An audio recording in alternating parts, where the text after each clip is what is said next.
So good morning. I'm assigned to present Medtronic versus IRS. It's a U.S. company actually. So the background of the case, the assessment years are 2005 and 2006. Actually, 2002, the consolidated income tax return used comparable uncontrolled transactions, but according to IRS, the transfer pricing method to be used should be residual profit split. There was also a memorandum of understanding between IRS and Medtronic to pay royalties. They didn't come up with the agreeable um, the agreement, but this is actually some kind of compromise between the two parties. So based on the memorandum of understanding, the devices should be 44%, while the lead should be 26%. So according to this case, the issue here is that companies are shifting highly profitable operations and intangibles to an offshore subsidiary operating in a tax haven, which is in this case is Puerto Rico. Anong klase ng intangibles? Royalties. By charging artificially low rate for intangibles. So, what is Medtronic? Or actually, Medtronic is the world's largest medical device company, and it generates its profit sales from the U.S. healthcare system. Its current stock price is $110 per share, according to NYSE. Its headquarters is located in Ireland, and it has operational and executive headquarters in the US.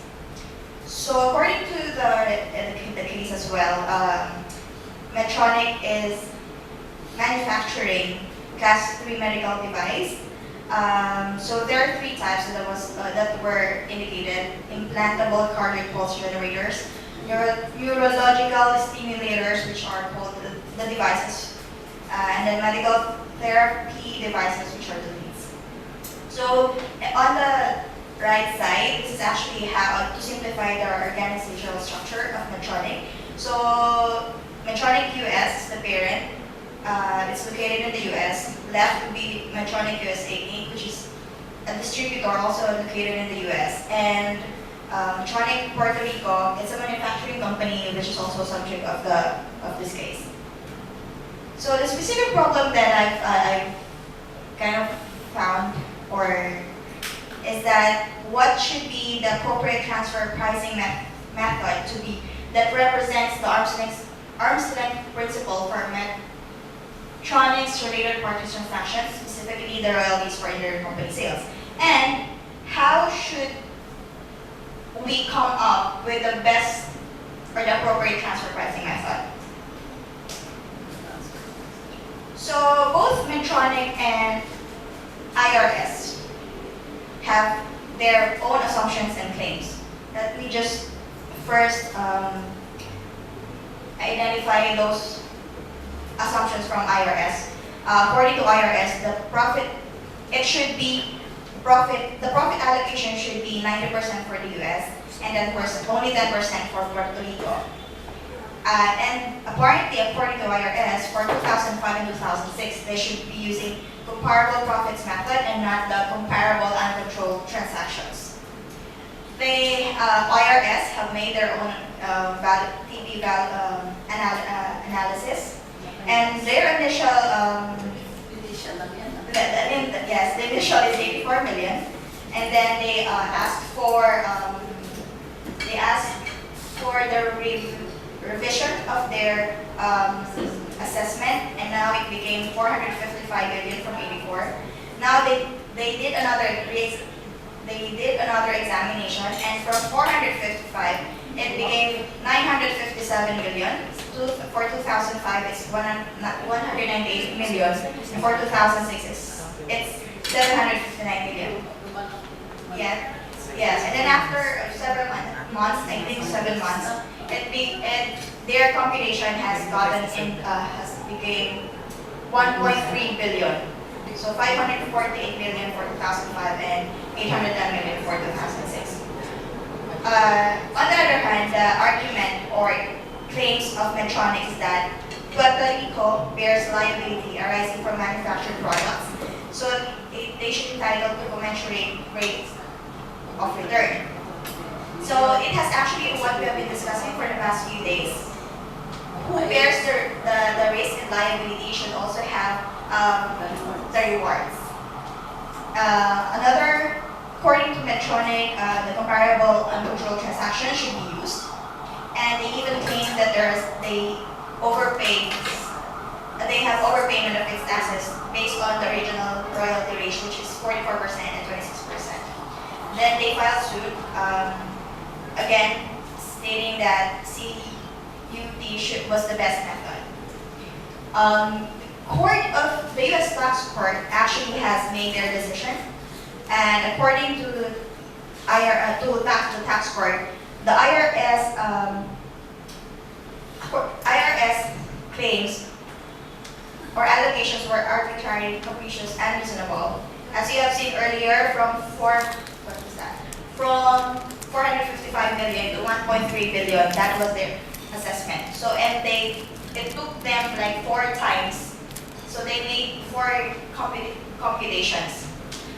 And then also, according to the U.S. Tax Court, IRS comparable profits method is downplayed.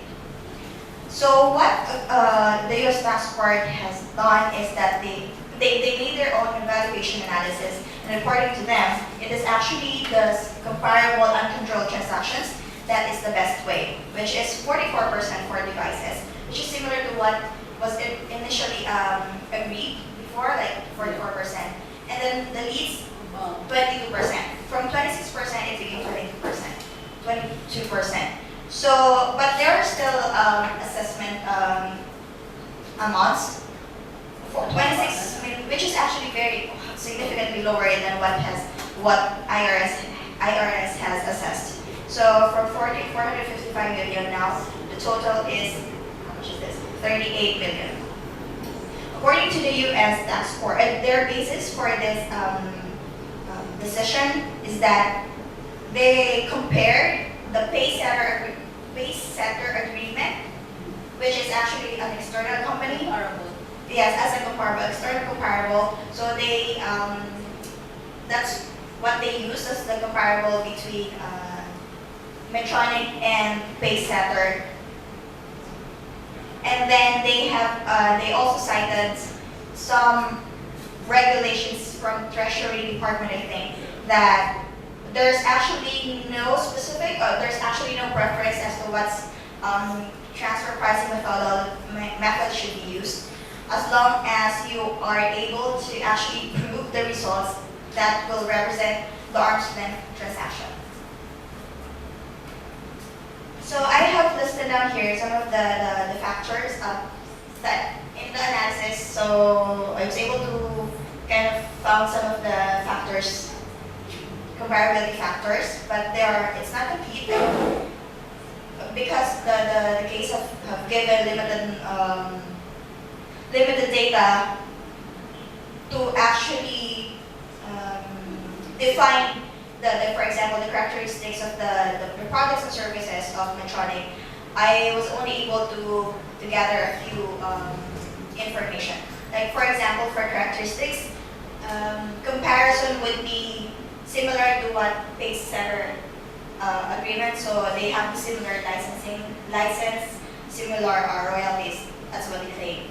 For functional analysis, for functions, the companies have holding companies, distributors, and manufacturing company. For assets, they involve different intangibles, not only the royalties, but we can discuss it later on as we go along. And then for the risks, warranties, defects, especially on the manufacturing side. For economic circumstances, the economic contribution, like for example, how much is the share of the manufacturing cost of Medtronic, Puerto Rico, and how much, what is the applicable share on the rewards. For business strategies, I only, because as I mentioned earlier, Medtronic is the number one or best health device company in the whole world. So their business structure is very complex. So that's one of the reasons why they actually have this organizational structure. So for contractual terms, there is memorandum of understanding between IRS and Medtronic before. There are also component supply agreement, distribution agreement, trademark and trade name license, device needs licenses, and some of other things. So the discussions or the arguments in this case are actually based on Treasury Department's regulations. As mentioned earlier, according to them, there's no strict priority of methods. As long as you are able to actually prove that the results would represent the arm's length transaction, then that would be the best method to be used. And when more than one method is available, there are primary factors to consider: degree of comparability between the controlled transaction and any uncontrolled comparables, and the quality of data and assumptions used in the analysis. There is also an argument between the degree of comparability as to external comparables. For example, the US tax court only made use of the base setter. So we also discussed before that how many comparables are deemed sufficient, and that the data or information should be verifiable as well. Other intangibles, the key intangible here is actually, or the primary intangible here is the royalty, but there are other intangibles that we all know, the know-how, the design of product, the designs, and other, and then should it actually be considered when in identifying the correct transfer pricing method. So there are other intangibles considered when assessing the degree of comparability.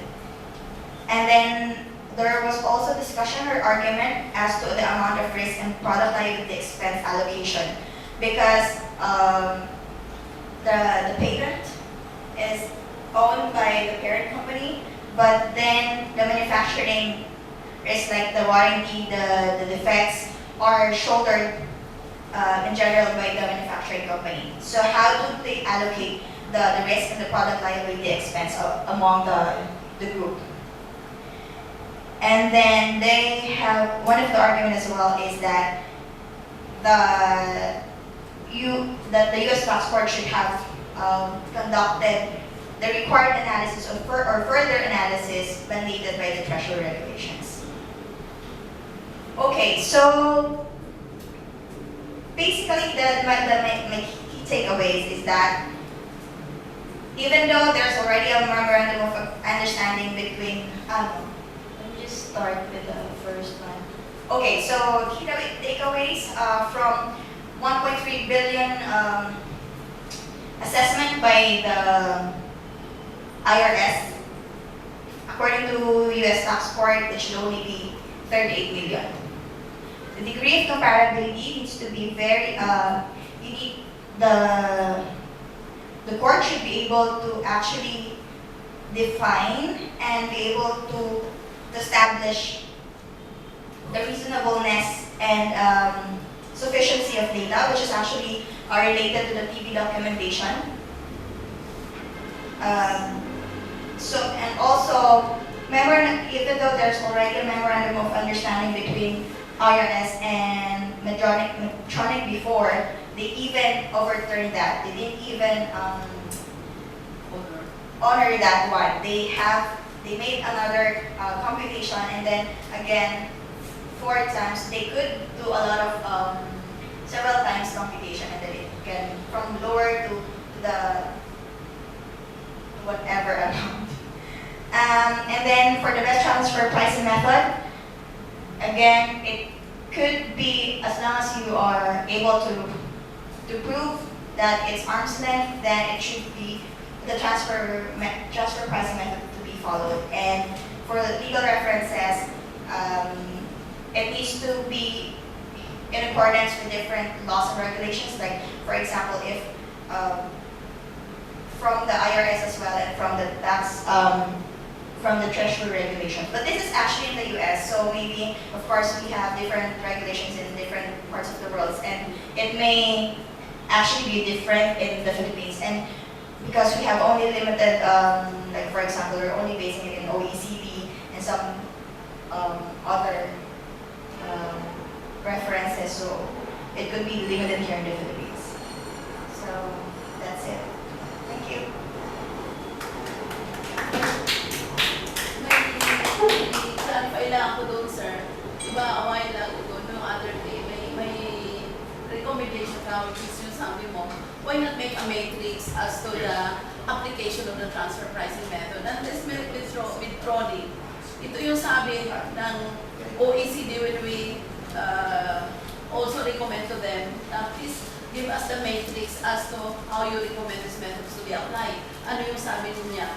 No strict priority of methods. Kaya ayaw na magbigay ng matrix because that might be the basis. Na ito na lang, ito na yung priority of methods, no strict priority of methods. Kaya gusto nila apply all the methods and then you recommend the best method or the best method rule because its case is unique. Yun yung reason nila, its case is unique and it depends on the circumstances of the case. So ayaw nila ng may priority. So,